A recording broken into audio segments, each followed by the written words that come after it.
Guys, it is I, Kenneth the K-Rock Klein, coming to you with another episode of Krocking, Locking, and Dropping with the K-Rock, episode 59. And yes, folks, I know it's been a while since I've done a podcast. It's been a month. This is a podcast that is currently in a holding pattern just because of everything that's going on in my life. You know, I'm just trying to figure some things out. Dealing with some, I don't want to say personal struggles, but just some questions that I have about, you know, things that I, you know, would like to do or things that I want to do and everything, but also just kind of taking it easy and, you know, just getting ready for another year of sports, of athletics at Lamar University and everything. And yeah, just going on from there. Folks, you can listen to this podcast on Spotify and Podbean, and I also happen to put out this podcast. I also record these podcasts on video, where you can actually watch it or listen to it on YouTube as well, under my YouTube channel, KWCLINE 91. That's KWCLINE 91. That's KW Klein 91. So, yeah, that's where I like to put out my podcast in case you don't have a Spotify or Podbean account. And, folks, I got to tell you what, this is what I consider an emergency podcast.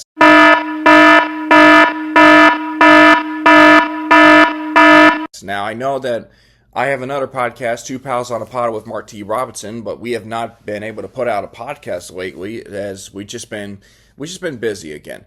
But folks, I got to tell you what, this is an emergency podcast, and I think it's safe to say there's only one topic that really needs to be talked about this occasion.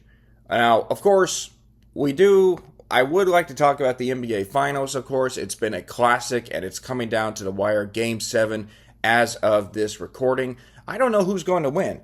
I thought after Game 5, the Oklahoma City Thunder, you know, had the series in the bag. But, man, the Indiana Pacers, they took it right to the Thunder. They beat them badly. Like, they were up 30 at one point and ended up winning by, like, 17 or so. So it's come down to this. Game 7, Oklahoma City, Indiana. Who do I think is going to win? Well, I think it's going to really be a toss-up at this point. But I would not be surprised if Oklahoma City gets the job done. I think for the sake of my friends that are Thunder fans, I think they deserve a championship. And it's going to be a real exciting game, to say the least. And I do think Oklahoma City will win a championship. And Indiana, I'm pretty sure they're going to get a championship near the future. But anyways, folks, just when we were getting ready to talk about Game 7, to watch Game 7, and to crown a new champion, there's always a big story that comes out that tries to steal the thunder away, no pun intended for OKC fans, but steal some of the attention away from what's really going on. And I'm talking, of course, about a big trade that just happened. Yes, Kevin Durant has been traded again.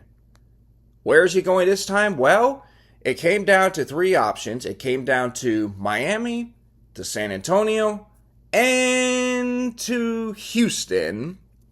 And folks, I don't want to say this because I think this is the most overrated thing to say. Houston, we got a problem. Kevin Durant is officially a Houston Rocket.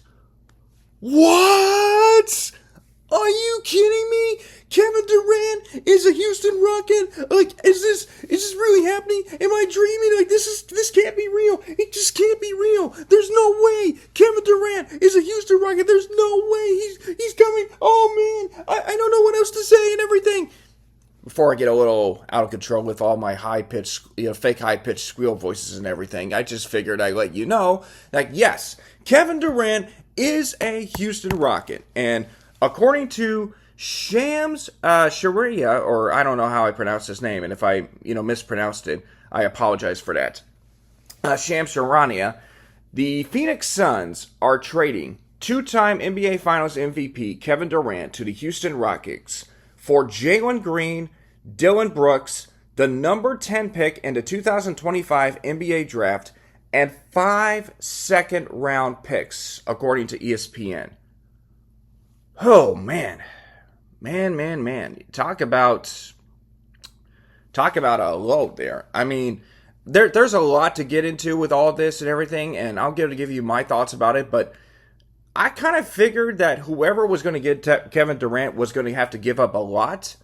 And I know that the Rockets were in conversations with Kevin Durant or the Suns, and there was talk about, what the Rockets were going to have to give up. And I know there were conversations with the Suns basically saying, hey, look, we'll trade you this player, this player, this player, but we are not trading Alperen Şengün, and we are not trading Ahmed Thompson. It seemed like those were the two players that the Rockets were refusing to give up in that regard. So the Rockets obviously had to give up a number of players and everything, and they did give up Jalen Green, and I'll talk about that in just a moment. But they also had to give up Dylan Brooks. The biggest thing for me is they had to get rid of the number 10 pick. Now, I said a while back my personal opinions about the situation with the Rockets. Obviously, I was very disappointed that the Rockets got the number 10 pick in the draft. I figured they would at least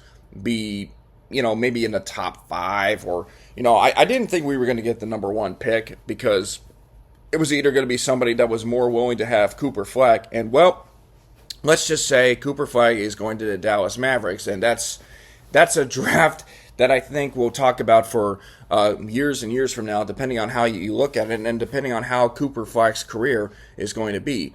But the biggest thing for me is the number 10 pick, because honestly, I really didn't think that there was anybody that the Rockets could draft with the number 10 pick, in a sense. And so, yeah, that's just kind of the way I looked at it, because I didn't think the Rockets, a team that was close to contention, and after a heartbreaking loss to the Golden State Warriors again in the playoffs, you think, okay, they're going to have to make, they're hoping to get another addition. And, well, Plan A, which to get a high draft pick didn't work out. We'll see what happens with Plan B. And obviously, I think this has been Plan B. And, yeah, so this is kind of, this is the way we're standing at this particular moment, in a sense. So right now, the Houston Rockets are the talk of the NBA world with the trade of Kevin Durant. And you know what I find very fascinating is that the Oklahoma City Thunder, once upon a time, had the big three of Russell Westbrook, James Harden, and Kevin Durant. All three have been traded to the Houston Rockets at various points during their career. James Harden was the first one to go to the Rockets after the 2012 NBA Finals, and we all know Harden developed into one of the greatest scorers in the NBA history and, could have maybe played in the NBA Finals in 2018 had it not been for a horrific Chris Paul injury and also a bad shooting night in Game 7. But then Russell Westbrook goes to the Rockets, but that was around the time of the COVID-19 situation where they played in the bubble, and that was a partnership that didn't work out. The two of them end up going elsewhere, and then Kevin Durant is now, with the Rockets at this stage, and yeah, it's kind of crazy. I mean, I'm not necessarily saying that there's a partnership there between the that there's a partnership between the Rockets and the Thunder, even though the way it's kind of worked out, the Thunder developed their stars, and then all of a sudden, all three of them go to big market teams. Now, I'm not saying the Rockets are the biggest marketed team, out there. I mean, there's no way they are. But the fact that they developed into one of the most recognizable teams, even when there was, it was under a different ownership with Daryl Morey as general manager of the Rockets, and now you have Rafael Stone, who has taken over the team, and Ime Udoka, who has got the Rockets back, at least hopefully in position to contend for a championship. The Rockets are, without question, one of the most recognizable teams in recent history. But with all that being said, and with everything else, you may be asking to yourself, Mr. Klein, how about you? What do you think about this trade? Are you a big fan of this trade? Do you love it? I mean, you have to be really excited about it. Me personally, I'm not entirely 100% on board with this. Listen, Kevin Durant is, without question, one of the greatest players to ever play the game, and he will go down as a legend. Now, his career is that he's a great scorer, But the way we've got to this point is sort of it's a tragic tale unto itself. Kevin Durant started his career drafted number 2 overall by the Seattle Supersonics. The Sonics end up moving to Oklahoma City. He takes the Thunder to the NBA Finals in 2012, where they lose to LeBron James. But along the way, he wins the MVP, and he is emerging as a talented player. Then in 2016, the Thunder play the Golden State Warriors in the Western Conference Finals. They actually take a 3-1 series lead on the 73-win Warriors. And as we all know, the Thunder blow that series, and the Warriors go on to do what the Thunder did against the Cavaliers. So then, in the offseason, the Warriors obviously are trying to figure out a way to make a big move. And would you believe, in one of the biggest betrayals in NBA history, Kevin Durant goes to the goes to the Golden State Warriors, and it was a shocking move. And in some ways, you can say that the Warriors dynasty has a little bit of a, I don't like to say it because I feel like that's just hater talk and everything, but you can say that it was an unfair advantage for Golden State. A team that was already developing into a strong title contender suddenly adds the best scorer in the NBA, and they go on to win 2 more championships. And then, obviously, they could have won a third, but, the injuries there plagued them against Toronto. So then Kevin Durant leaves for the Brooklyn Nets, and then he joins another super team with James Harden and Kyrie Irving. And then the 2020 thing doesn't work out in their favor, it doesn't work out for them. And then in 2021, they go play the Milwaukee Bucks in the playoffs. And if not for the fact that Kevin Durant had Ronald McDonald shoes, I jokingly call that because his foot was way over the line on what he thought would have been a three-pointer. If not for that fact, the Nets would have gone on to the Eastern Conference Finals, and then they probably would have won the whole thing. And so Kevin Durant, hits the game-tying shot, but the Bucks still win in overtime. Then his situation with the Nets just, continues to go bad. Then he joins the Phoenix Suns, a team that was fresh off making a finals appearance. And everyone in Phoenix is thinking, okay, this is great. This is fantastic. Kevin Durant, he's going to lead this team to victory, and everything. Well, Kevin Durant and the Suns, they struggle. Like, they make it back to the playoffs, but they just get blown out by the Dallas Mavericks and in Game 7. And then, of course, the Suns have their own struggles and everything, and Kevin Durant and the Suns just are never able to get themselves back. And so Phoenix right now is in a barren desert, both literally and figuratively. I mean, they're in Arizona. There's obviously a desert there. But Phoenix is in a very difficult spot where they don't have a future. And they obviously knew that they needed to trade Kevin Durant and just to try to get a boatload of picks. So they're talking to all these teams, and it came down to where Durant wanted to go down. His 3 preferred destinations, as I said earlier, Miami, San Antonio, and Houston. And it was just a matter of which team was going to take the bait and try to figure all that out. So, in a way, obviously Phoenix got some picks back. They got some key players and all that. Although I did hear that they were going to move on from Jalen Green because I thought they were going to probably pair him up with Devin Booker, which would have really helped Phoenix, slowly make the way back to the top. But the fact that they still ended up getting 5 second-round picks says a lot. So I do think that the Rockets or the Suns, get the better of the deal with the 5 second-round picks. But I'll tell you what, the Rockets are, this is a gamble. This is a big gamble that the Rockets are taking, especially with the reputation that Kevin Durant has kind of earned lately. Like, Durant, ever since he left the Warriors, has been a great scorer, but hasn't been able to lead the teams that he played for to the promised land. And I think that shows, I think that kind of shows the reputation that he can score, but he can't really be the leader and all that. So now the Rockets are putting all their faith in him to get them to a championship within the next few years, at least. And so I'm just looking over some comments or thoughts about the trade, from somebody. The Rockets headline, Twitter or Instagram user account, He said, honestly, it was pretty clear that after the playoffs we would switch things up. Props to Rafael Stone for actually pulling a move that was well needed and can help be in championship contention with someone who can insanely be important when healthy. Key word, when healthy. And, I mean, there's really no way about it. I think if you're a Rockets fan like I am, you should feel excited. You should feel pumped up about this and everything. But for me, I'm just a little bit skeptical. Now, the Rockets have had their fair share of history, making some, big time trades, making some big time trades.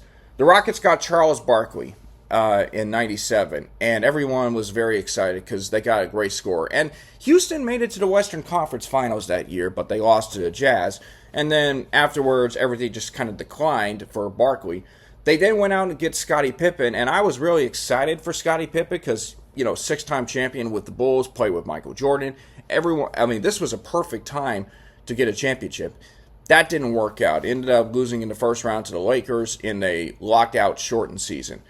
Then you bring in Tracy McGrady, and yes, McGrady was a great scorer, a great player, and if Yao Ming had been healthy, I think the Rockets could have gone past the first round in his career. The only time when the Rockets did get past the first round of the playoffs was when Tracy McGrady was injured. And that's not saying that, McGrady was a victim of the Patrick Ewing theory where the team plays better without its star.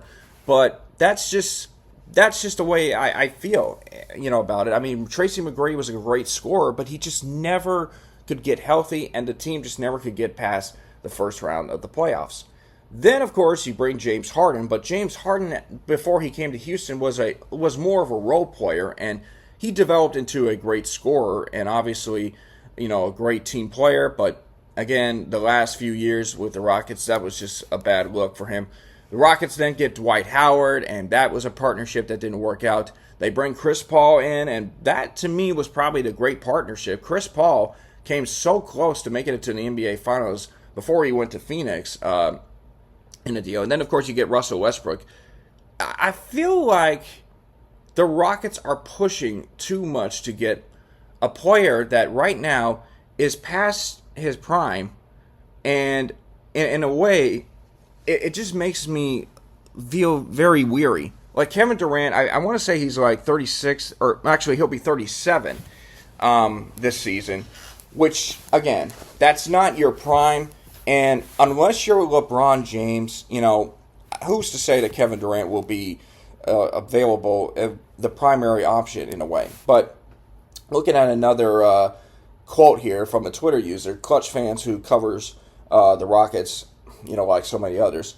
So much to digest here. This is his words, not mine.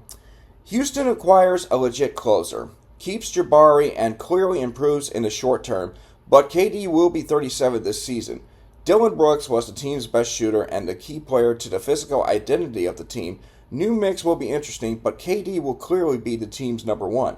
Rockets give up on Jalen Green here. That was the big thing for me. Let me put it this way. Houston giving up on Jalen Green. Now, I know Jalen Green has been very inconsistent lately, and a lot of fans were very disappointed in his performance in a playoff series against the Warriors. But in my personal opinion, I feel like we gave up on him. I agree with him. I feel like we gave up on Jalen Green, earlier.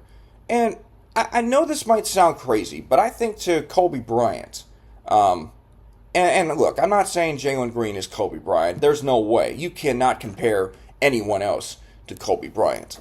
But when Kobe Bryant had his first playoff series, we remember the horrific airball game where he took a lot of shots against the Jazz, and some of them went for airballs, including one that could have probably tied the game. And I don't know how many Laker fans were ready to give up on the guy, where they were saying, give him up, trade him, like, Kobe's not that, he can't be that guy and everything. And, give a big shout out to Jerry West and to the Lakers ownership then. They didn't give up on Kobe Bryant, and, well, we know what happened there. Kobe Bryant ended up putting together one of the greatest careers of all time. Now, I feel like Jalen Green should have gotten a little more time to develop, but then, when you think about it, Jalen Green was already in his fourth year. whereas Kobe was in his second year when that happened. And I feel like by year 4, you should at least have a great understanding and be as consistent. And I feel that Jalen Green just, I think he probably needed another year to develop. And if it didn't work out for him, hey, then you can trade him and everything. But I just felt like it may be a little bit too soon. And I am a little concerned that Jalen Green's going to take this personally. And wherever he ends up going to, whether it's to Phoenix or to somebody else, he's probably going to use that as motivation and everything. So, but anyway, that was really my thoughts on Jalen Green. Continuing on with the comment here. The draft suspense is over now for the Rockets. No first-round picks for Houston in the next 2 drafts. And that's really the big thing. Like, again, as I said earlier, the Rockets were not going to, use the number 10 pick. They were going to try to trade that pick, and they did. But it does cost them a few, the next 2 first-round picks, which, again, it's very scary. And there's really no drama for Houston in a way, unless they were to get a draft pick, which I don't think is going to happen in a trade. So, yeah, that's really one way of looking at it. So, big deal for Houston to get rid of that number 10 pick, as I said earlier. Now, how does this affect Phoenix, a team that lacked defense? Well, Houston is still invested in their future as they still hold their picks in 2027 and 2029. So, again, the Rockets will have more of the future after the 2026 season with Phoenix. And Phoenix, they still got a long way to go to get themselves back into contention, but that's really the first step for them. The next few years are probably going to be very difficult for Phoenix unless they pull a magic rabbit out of their hat and everything. And let's see what moves the Rockets make after this, because this indicates a win now. So, I think there may be more moves to come for the Houston Rockets, after this. I mean, maybe not in the immediate sense, but I do think the Rockets are going to need to do a little bit more to get themselves a little bit more of a championship run, in a sense. But when you look at the Rockets, who they have for next season: Fred VanVleet, Amen Thompson, Jabari Smith Jr., Kevin Durant, Alperen Şengün.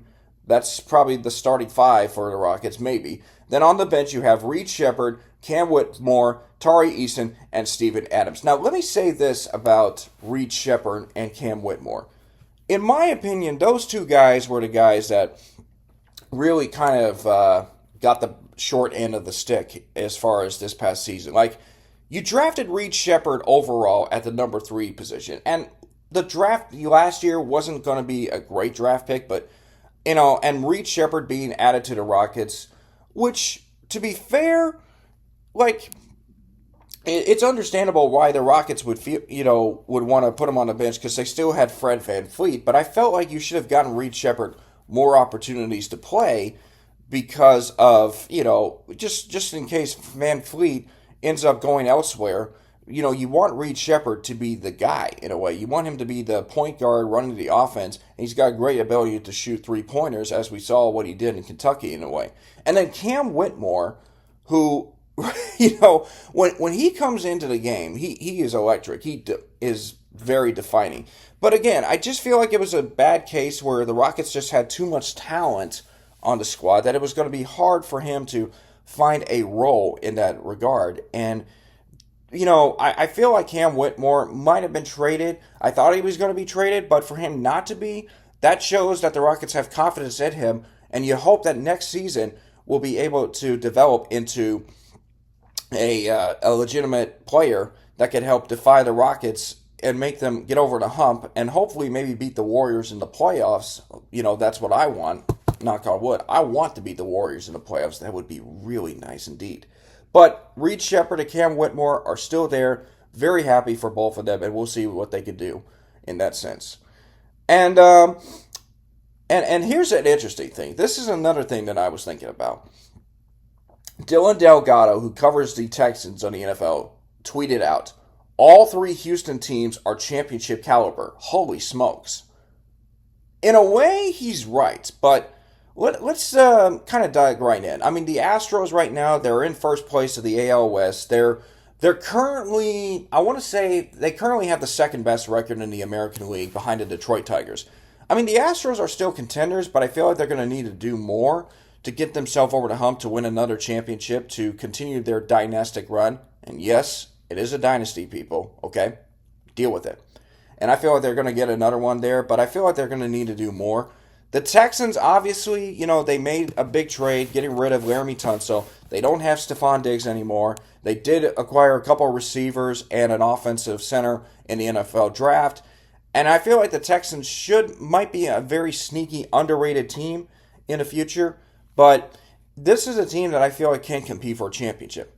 Now, as far as the Rockets are concerned, I'm a little more hesitant on that. And that's really where I get a little weary. Because I said that the Rockets, Texans, and Astros were going to win a championship this decade. I even guaranteed it on my other podcast. And so far, the Astros did their job, but now we just need the Texans and Rockets to cooperate here. I just think that it was very... I just think with the Rockets, it's going to be very tough. I mean, because, again, the Western Conference it's a very loaded conference. I think it's always been loaded, but particularly this year, it's so loaded. I mean, you look at what's happening now. The Denver Nuggets, the Golden State Warriors, the Oklahoma City Thunder, who right now have had the best record in the Western Conference and are on the verge of possibly winning a championship. But then you throw in the Rockets, you throw in the Lakers, who are obviously a team that, on paper should be a top 3 seed, but they finished in like the 7th seed or so. And then you look at the Minnesota Timberwolves, what they did, they got themselves to the championship or to the Western Conference Finals. And wow, this is it's interesting. And I just think that this is the Western Conference is so loaded, and that's where it gets kind of scary. Where do the Rockets fit into all this? They should be a top 6 or top 8 team. You don't want to see them playing in the play-in tournament, and I mean that's where it gets so scary. That's where I really get a little weary about this particular trade. Like, you're basically putting your future on a guy that's 37 years old, and I mean that's real interesting, and I do think it's going to be interesting to see how all that plays out. So, I mean, my thing is the Rockets are in a win now mode, and they should be considered, a team looking to, get themselves to a title contendership, or at least be contenders for a title. I think last year the Rockets surprised everyone, even themselves, by finishing with the second best record after missing out on the playoffs. But again, that typically happens with young teams. You're going to have a young team that takes a bigger jump and maybe speeds up the process a bit, but then they get kind of humbled into playoffs. And I'm not saying that's what happened against the Warriors. I mean, the Warriors obviously were... That was a great chance for the Rockets to beat the Warriors, but the Rockets got themselves in a hole down 3-1. Give them credit for battling back to force a Game 7, but, the Warriors having that experience, that plays out into a factor. What I do hope, though, is that the Rockets can manage to get themselves another opportunity to beat the Warriors. That's all I really care about. I mean, if it happens, great. If not, then you know what? Hey, at least we didn't try. Or at least we didn't say we didn't try. So, yeah, that's where I look at it. So, folks, I'm going to be real honest. I mean, I want to get hyped up. I want to be excited for the Rockets for them to say, hey, this is an opportunity for them to get back to the championship. I knew they were going to need to make a big move, and they did make a big move. But personally, I really thought that Giannis would have been a better option than Kevin Durant. But because I just think Giannis has more upside to him than Durant. I don't know how long Kevin Durant is going to be with the Rockets. I think he might be there for 2 seasons. And there's a possibility, just like the Charles Barkley deal, where you're only guaranteed 1 year of a shot to win a championship. And I think that's probably what's going to happen here. So, I mean, I don't know if I could see the Rockets being a dynasty in this era. I hope that happens down the line, but I don't think it may be for this particular era. You're only trying to win 1 championship if you're Houston, and that's where I think, the Rockets are taking a big gamble. Rafael Stone, needed to make a big move. He needed to make a splash, and he seems to have done that. But the question is, how effective will this splash be? Will it be just a splash like a pebble throwing in a rock, or will it be a splash that causes a rogue wave that hits all the crab fishing boats out there? I mean, maybe I've been watching a little Deadliest Catch lately. you know, Trying to think of a comparison here, but I don't know. I mean, it's going to be interesting to see what happens here.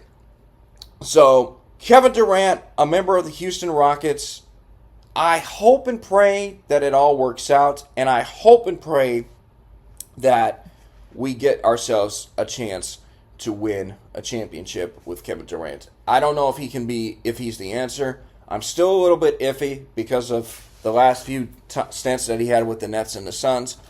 But if he proves me wrong, he proves me wrong. So we'll just wait and see on how all that takes place, and also how he fits with the Rockets. Because again, I don't really know. I feel like there's going to be some questions. Where does he fit in the role? Can he be the leader that he was supposed to be? Can the Rockets actually be able to maximize the opportunities that they have with him? It's only a short window, but can they maximize with that? And also, 5 second-round picks. I know they're not first-rounders. I mean, in some ways, that's a steal for the Rockets because, again, you gave up 5 second-rounders and not your first-rounders. Plus, you don't have to give up any of the picks back to Phoenix. So, yeah, that's a big question mark. But we'll see what happens there. Can't wait to watch the Rockets play this season. So, that is going to conclude my podcast. Really, that's just the only thing I had to talk about. The Rockets, of course, whether, making this big trade, my thoughts on it particularly. Maybe you guys agree with me. Maybe you guys disagree with me. Maybe you guys think that, well, if you don't like this trade, you need to dig in more with talking about why you don't particularly like this particular move and all that. And I just feel like the reputation that Durant has with the Rocket or with the NBA, it's kind of bothered him, and I think it might hinder, his legacy. But, if he wins a championship with Houston, that's a win-win, I feel like. In a way, it saves his legacy somewhat, but also, it gives the Rockets another title to talk about. So, yeah. Anyways, folks, that's going to do it for this edition, and thank you guys so much for listening in. Remember, you guys can listen to this podcast on Spotify and Podbean. And again, I also put out this podcast on my YouTube channel at KWCLINE91, KW Klein 91. So you guys can listen to that as well. But once again, folks, thank you very much for tuning in, and I'll see you next time on another episode of Krocking, Locking, and Dropping. And yes, I believe it will be our 60th edition, so I should have something planned out when we get there. Stay tuned, guys. I will see you guys next time.